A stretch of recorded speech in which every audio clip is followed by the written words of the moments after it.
et aura la capacité de se confronter à tous les mensonges que l'histoire humaine va générer pour pouvoir en tirer l'étincelle thoraïque, l'étincelle de sainteté. Ça veut dire comment la vérité résiste à ce mensonge et qu'elle s'apparaît multipliée de force par le fait qu'elle résiste au mal. La lumière devient plus intense quand elle est obligée de combattre les ténèbres. Et c'est l'idée même en vérité du Messie. Alors, on a ici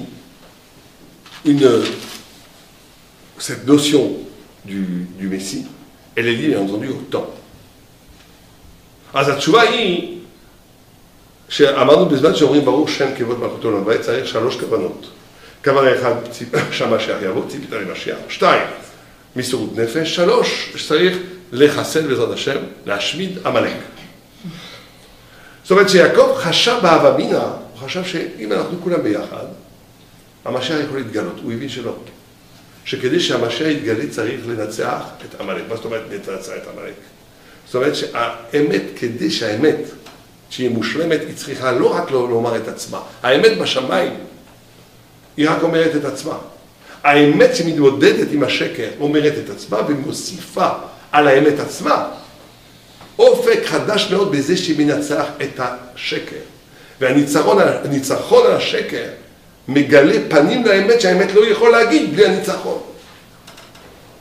וזה מה שהבין יעקב, שצריך כל התהליך של הגלות, זה גדולה כביל הגלות, של הגלות, ההתמודדות עם החושך, כדי להשאיר את האמת עצמו. וזה התהליך של המשיח.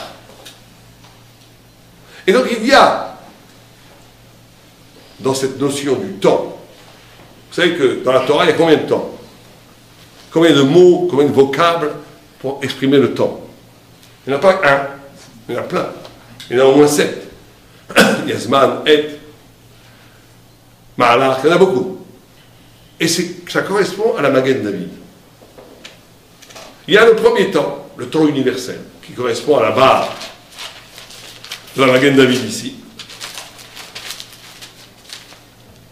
יש 7 זמנים נפרדים בתורה. וזה קשור למגן דוד. Le premier, c'est le temps en bas. C'est le temps universel, dans lequel s'engouffre toute l'histoire de l'humanité. C'est Bereshit. Bereshit bara Elokim. Bereshit omer Agaon, Agra, Agaon Mivilna, c'est Briat Azman. Bereshit, c'est avant tout la création du temps. C'est-à-dire le temps n'est pas une conséquence du fait qu'il y a de la matière et de l'espace. Le temps est le parchemin dans lequel va s'engouffrer toute l'histoire de l'univers. C'est le premier temps, c'est la barre que vous voyez ici en bas, la barre qui fait qu'il y a la possibilité même de l'être, qui est universelle, qui est le temps des juifs, des non-juifs, des goïms, de tout le monde.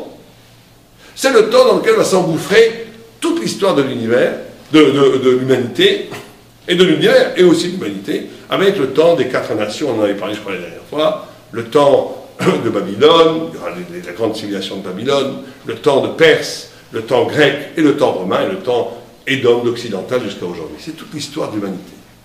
Il y a un deuxième temps qui est comme ça, qui est lui le temps d'Israël. Le temps d'Israël, ce n'est pas le temps universel, c'est le temps qui a pris naissance quand Hachem a dit Anochi dans le premier des commandements. C'est un temps qui est structuré par l'intervention de Dieu pour nous empêcher de sombrer dans l'histoire. C'est pour ça que d'ailleurs, d'après Halacha, on ne célèbre des nissim, on ne célèbre des miracles, que si le miracle s'accompagne du fait que le peuple juif a été sauvé de l'anéantissement. Au point où les Rishonim posent la question, ils disent comment ça se fait qu'on fait Hanouka? Hanouka, la bougie, c'est pas un miracle qui nous a sauvés. Alors il dit qu'en réalité, le vrai miracle, c'est qu'on a vaincu les Grecs et qu'on aurait dû être anéantis militairement, mais pour des raisons, comme on n'aurait pas pu voir le miracle dans la guerre, il a fallu que Dieu fasse un miracle parallèle qui nous révèle que le vrai miracle, c'était la guerre. Mais en réalité, il n'y a les miracles que le peuple juif célèbre dans l'histoire, les fêtes qui constituent nos miracles, ne sont pas juste parce qu'il y a eu un miracle, il y a eu des milliers de miracles. C'est des miracles qui nous préservent de l'anéantissement historique, parce que c'est une forme de temps nouvelle, où Dieu intervient au-delà des règles historiques. dans une sorte d'alliance, de brite, pour nous sauver de la logique de l'histoire qui aurait dû nous anéantir. Vous savez que ça a été toujours l'émerveillement des non-juifs, Tolstoï, Jean-Paul Sartre et d'autres, il y en a eu peu, mais certains n'étaient pas tous antisémites, qui étaient émerveillés, qui disaient, par exemple Tolstoï disait, la preuve de Dieu est évidente, il y a deux preuves absolues de Dieu dans le monde, c'est le dromadaire, c'est deux bosses, que la nature n'aurait pas pu inventer un tel animal, c'est trop extraordinaire, et le fait que le peuple juif existe toujours. Contre tous les... c'est impossible. Il y a eu des centaines de peuples qui ont vécu dans les mêmes conditions socio-historiques, économiques. Un peuple qui perd son autonomie territoriale, linguistique, politique, et qui est dispersé parmi les nations, normalement ne peut pas vivre plus de 50 ans. Et ça a duré 2000 ans. Miracle. Ça, c'est le temps. C'est le deuxième temps. C'est le temps de la Magen David qui va comme ça, que Dieu intervient. Intervient, chaque fois qu'on va sombrer dans l'histoire, il intervient. Il intervient des fois en nous donnant des coups, des fois parce qu'on peut sombrer dans l'histoire en étant assimilé, et ben il y a un coup. Ou bien il intervient qu'on veut nous détruire, il nous protège, etc. etc. C'est un deuxième temps. Il y a un troisième temps qui s'appelle le Zman, c'est la Magen David qui va comme ça, qui est un temps alors tout à fait juif ça aussi, qui est Zman en hébreu, ça veut dire, ça pour racine étymologique quoi, quelqu'un sait? D'où ça vient Zman? C'est la seule langue au monde d'ailleurs, très intéressant. La seule langue au monde où Zman s'appelle Zman. C'est quoi Zman, la racine étymologique de Zman? Il n'y a pas des hébraïsants. Mais il faut Zman, mais à Shoresh Azmana. Azmana, ça veut dire invitation. C'est-à-dire que tous les temps, et c'est peut-être ça aussi un des secrets de la pérennité du peuple d'Israël, tout le temps, et la recherche historique par exemple se fait tout le temps en analyse le présent à partir de causalité antérieure qui fait que le présent a lieu. Il y a dans le génie de la Torah un temps dont le présent est prodigieusement travaillé par ce qui va se passer dans le futur. Zman est lié à où la pierre angulaire du temps n'est pas, le présent n'est pas le résultat du passé. Le présent est déjà, c'est l'intrigue, il n'existe parce qu'on va aller, ça nous amène quelque part. C'est là parce que ça va vers. C'est pas là parce qu'il y a été. Ça change tout. Ça qu'on a une vie qui est basée sur l'espoir. Vous avez parlé de la Tikva, l'espoir. Ça veut dire c'est pour ça que le peuple juif est indestructible. On surmonte. On surmonte, mais surtout, si vous avez des grands empires, vous savez que c'est... Vous avez des immenses empires qu'on ne peut pas imaginer qu'un jour ils soient détruits. Et pourtant, ils ont sombré. Ils ont sombré. On aurait été dans l'empire perse, dans l'empire babylonien, dans l'empire romain. L'empire romain, c'était inimaginable. Inimaginable, c'est comme aujourd'hui. On a du mal à imaginer aujourd'hui qu'il n'y aura pas d'empire occidental. Et pourtant, ils ont sombré. Pourquoi ils ont sombré? Parce qu'à un moment donné, une civilisation est structurée par un passé. Et si la vitalité des causalités qu'a fait la culture et la civilisation s'éteignent, eh bien, c'est plus qu'une question de temps. La civilisation va disparaître. Au temps d'Abraham Avinu, il y avait un grand roi, très grand roi, dont les rabbinim d'ailleurs font un peu, presque d'admiration, pourtant c'était un rachat, un méchant. Mais il était grand. Il faut lui reconnaître ça. Nimrod. Nimrod, c'était un affreux Jojo, mais c'était un chevalier. Et il s'est pris comme bataille, non pas de combattre les dragons, mais de combattre Dieu lui-même, ce fou. Et il a mis tout le monde d'accord. Il a dit on va tous se mettre d'accord, tous ensemble. On va s'unir et on va aller contre Dieu. Et on va gagner Dieu à son propre jeu. Pourquoi? Parce que Dieu a créé l'homme libre. Il a créé l'homme libre. Or, tant qu'il y a des méchants, des gentils, c'est pas bon pour nous. Pourquoi? Parce qu'il va frapper les méchants, il va donner les bonbons aux gentils, il sera toujours gagnant. Mais si on est tous méchants, décidons tous d'être des mécréants, tous. À ce moment-là, Dieu il est bloqué. Puisqu'il nous a créés libres, on a fait une figure de l'humanité qui va contre Dieu. Voilà son plan diabolique. Et déjà à l'époque, le problème c'était les Juifs. Il y a un conseiller qui a dit oui, tout ton plan est très bien, mais on a un problème. C'est quoi? Abraham Avinu. Abraham Avinu, et c'est de là que vient le mot hébreu. Il est seul de l'autre côté du fleuve, Abraham à Ivry, avec son âne, le misken, avec son âne, son bâton, seul. Et lui, il rentre pas dans la combine. Nimrod, il le regarde avec la mec de loin. Il dit, Predazo el Atid. Cette mule n'a pas de futur. Parce qu'il n'avait pas d'enfant. Il avait déjà 80 ans. Il était vieux, il était avec son âne. Il avait le petit misken. Regardez comme c'est extraordinaire. Si on avait été à cette époque, sur qui vous misez $1 million? Sur Abraham ou sur Nimrod? Sur qui? Franchement. Sur Abraham, parce qu'il passe par l'épreuve du feu et il en sort vivant.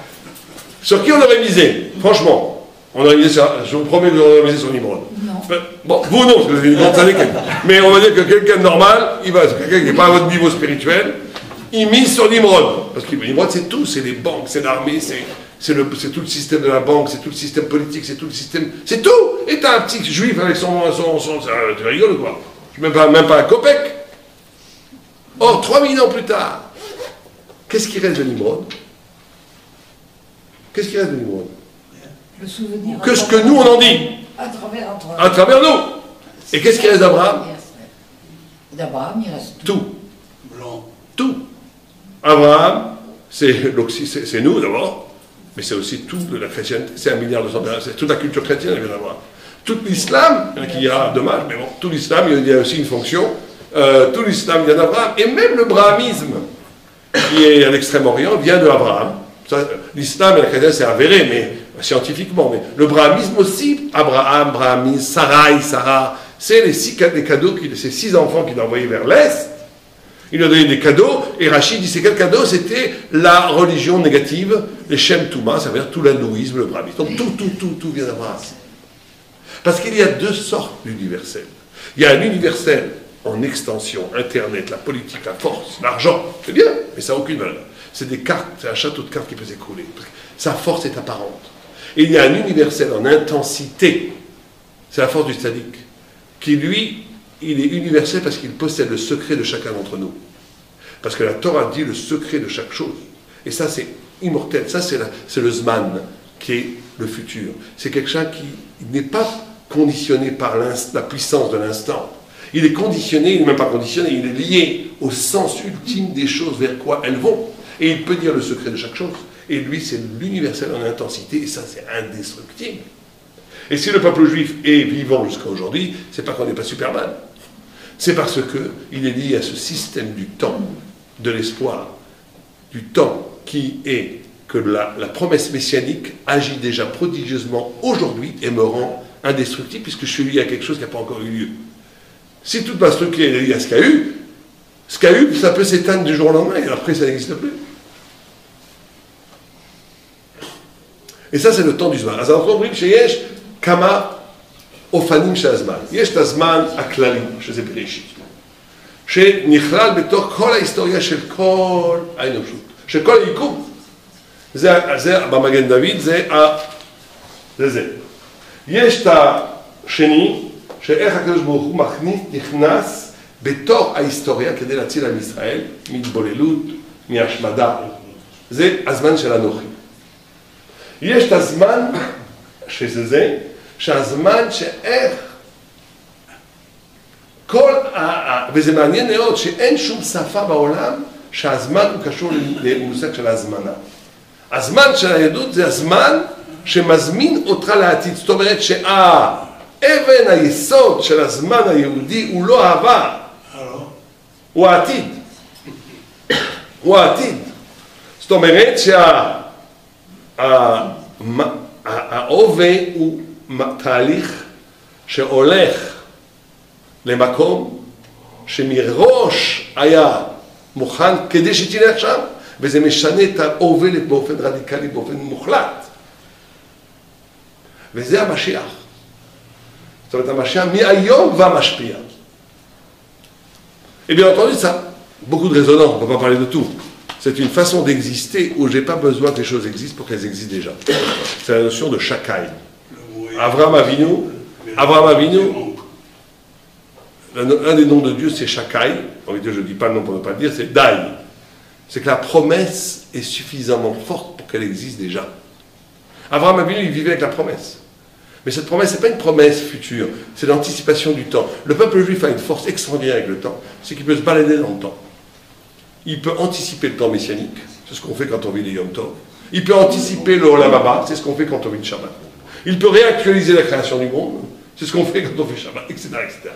Il y a une sorte comme ça de latitude du jeu avec le temps qui arrache complètement le juif du déterminisme du présent. Il y a un quatrième temps, je ne veux pas trop, parce que je voudrais pas revenir au sujet principal, mais c'est intéressant de voir ça, qui est le temps qu'on appelle le temps de l'éternité, qui est la barre qui descend comme ça.